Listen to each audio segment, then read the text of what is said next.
एक बार बोल दीजिए शिव गुरु महाराज की जय। आइए अनंत भक्ति चैनल में आप सभी भक्तजनों का एक बार फिर से स्वागत है। आज मैं आप लोगों को दसम स्कंद का पूर्वार्ध का 36वां अध्याय सुनाती हूँ, जिसमें वृषभासुर वध है।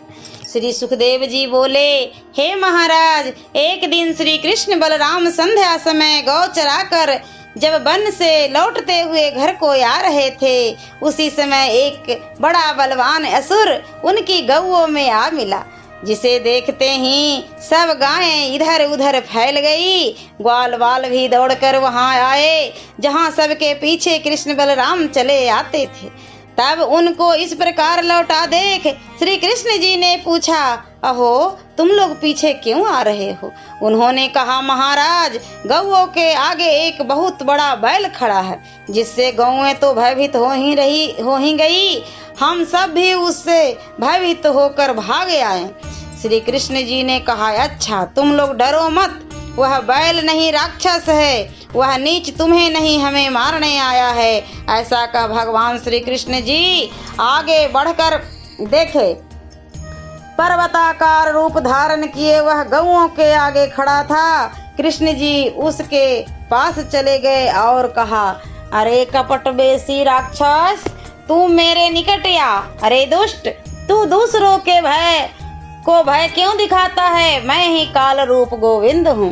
तू अपने को क्या समझता है? तेरे जैसे कितने आए और चले गए। अरे दुष्ट, आ मुझसे युद्ध कर। ऐसा कहकर जो श्री कृष्ण जी ने ताल ठोक कर उसे ललकारा, तो वह क्रुद्ध हो उन पर ऐसे टूटा जैसे किसी पर इंद्र का ब्रज टूट पड़ा हो। भगवान श्री कृष्ण जी जैसे उसे डराते, वह उन पर चढ़ता आता, पैतरे होने लगे। इसी समय श्री कृष्ण जी ने उसे पकड़कर एक झटका दिया, तो वह पछाड़ खाड़ कर पृथ्वी पर गिर पड़ा। उसका प्राण निकल गया। देवताओं ने हर्ष ध्वनि की।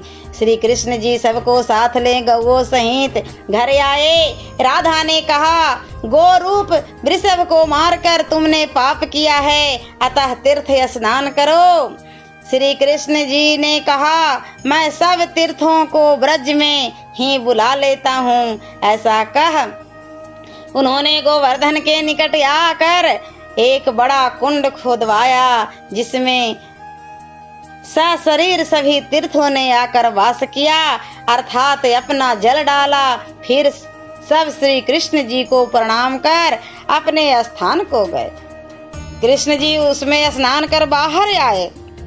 बहुत सी गौएं दान की और बहुत से ब्राह्मणों को भोजन कराया।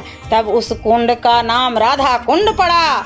इतना कह सुखदेव जी बोले, हे महाराज, एक दिन नारद जी कंस के पास आए। कृष्ण बलराम का वैभव कह उससे अपना क्रोध बढ़ाने को कहा। कंस ने कहा, अवश्य, परंतु पहले तो उस वासुदेव की ही खबर लेनी चाहिए, जिसने मुझे पहले पुत्री दिखाकर ठगा था।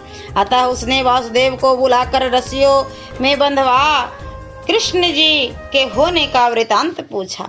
यह कहा, यदि तू ठीक उसका पता ना बतावेगा तो जान से मार दूंगा। वासुदेव जी ने कहा, वास्तव में मुझे इसका कुछ भेद नहीं ज्ञात है, आप ऐसा क्यों कर रहे हैं? इस पर कंस ने शीघ्र ही तलवार निकाल ली। ज्यों ही चाहा कि वासुदेव का सिर काट धड़ से अलग कर दूं, त्यों ही नारद जी ने हाथ पकड़कर रोक दिया और कहा, हे राजा, मैं जैसा कहता हूँ वैसा करो। कंस नारद जी को बहुत मानता था।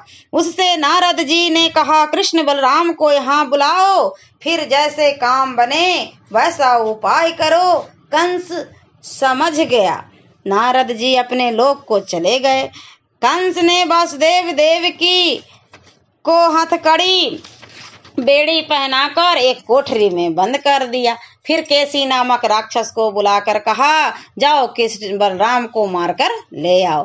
केसी वृंदावन में इनको मारने आया। इधर मथुरा में कंस अपने मंत्रियों, हाथियों के महावतों को बुलाकर उससे यह कह दिया कि हे वीर, गोकुल में जो वासुदेव के पुत्र कृष्ण और बलराम रहते हैं, तुम उन्हें यहाँ आने पर मारो, क्योंकि नंद जी नारद जी अभी कह कर गए हैं, इन्हीं दोनों के हाथों मृत्यु होगी। अतएव मेरा विचार है किसी उपाय से वे यहाँ आवे। यहाँ आने पर तुम लोग मल्ल युद्ध करके उन्हें मारना। इस पर कंस के एक प्रिय मंत्री ने कहा, इसके लिए आप एक बड़ा यज्ञ कीजिए, जिसमें होम के लिए बकरे और भैंसे मांगिए। जब उन बकरों और भैंसों के साथ कृष्ण बलराम यहाँ आवेंगे, अवश्य यहाँ कोई भी मल्ल उन्हें पछाड़ कर मार डालेगा। जब एक से नहीं मरेंगे, तब और भी योद्धा लगा दिए जाएंगे। मंत्री की यह बात कंस के मन में बैठ गई। फिर भी उसने अपने विकराल हाथी के महावत को बुलाकर कहा, तू भी अपना हाथी लेकर द्वार पर खड़ा रहना। जब कृष्ण बलराम यहाँ आवेंगे, तब हाथी बढ़ाकर उन्हें चिरवा डालना। देखना वह भागने ना पावे, मैं तुम्हें बड़ा इनाम दूंगा। रंगभूमि के चौतरे पर शिव यज्ञ का आयोजन हुआ। पंडितों द्वारा कार्तिक बंदी 14 को यज्ञ आरंभ करने का पूर्ण निर्णय हो गया। तब ऐसा कौन विश्वसनीय है जिसके बुलाने से कृष्ण बलराम यज्ञ में अवश्य ही आवेंगे। इसके लिए कंस ने अक्रूर जी को बुलाया और उसकी बड़ी प्रशंसा कर इस कार्य का भार उन्हें सौंपा। सब बातें समझाकर यह भी कह दिया कि बड़े लोग पराया का कार्य करते हैं, इसी से तो बड़े हैं। परोपकार से बढ़कर कोई धर्म नहीं है। जैसे बने तैसे यह कार्य तुम्हें करना ही होगा। अक्रूर जी ने मन ही मन सोचा, यह दुष्ट है, यदि किंचित मात्र भी इनका समर्थन न कर बात काटूंगा तो निश्चय ही यह मुझे भी अभी काट देगा। अतः उन्होंने कहा, राजन सत्य है, होनहार के आगे किसी का बस नहीं चलता। मुझे आपकी बात स्वीकार है। कल प्रातः होते ही मैं गोकुल चला जाऊंगा। जैसे भी होगा बलराम कृष्ण को लिवा लाऊंगा। ऐसा कहकर कंस से विदा लेकर अक्रूर जी अपने घर चले गए।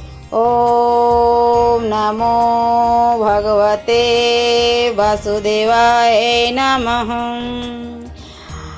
और मैं 10वें स्कंध का पूर्वार्ध का 37वां अध्याय में अगले वीडियो में सुनाती हूँ। ऐसे ही मनोरंजक कथाएं, कहानियाँ और भक्ति गीत सुनने के लिए हमारे इस चैनल अनंत भक्ति को सब्सक्राइब करें और वीडियो अच्छी लगी हो तो लाइक का बटन जरूर दबाएं। धन्यवाद।